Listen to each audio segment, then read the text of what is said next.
అందుకు నా కృప నీకు చాలును. నా కృప నీకు చాలును. బలహీనత యందు నా శక్తి పరిపూర్ణమగుచున్నదని ఆయన నాతో చెప్పాను.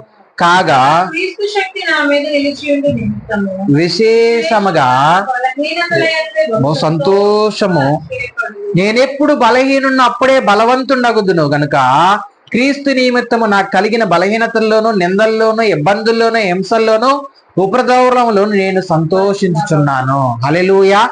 ఉపద్రవంలోను ఏం చేస్తున్నాడంట? సంతోషిస్తూ ఉన్నాడంట.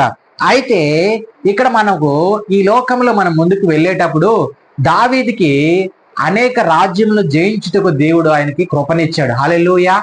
దేవుని సహాయాన్ని పొందుకున్నాడు. ఈ రోజు నువ్వు దేవుని కృప, దేవుని సహాయం నువ్వు పొందుకోవాలనంటే, ఈ లోకంలో జయించాలనంటే, నువ్వు ఒకవేళ బలహీనుడుగా ఉన్నప్పుడు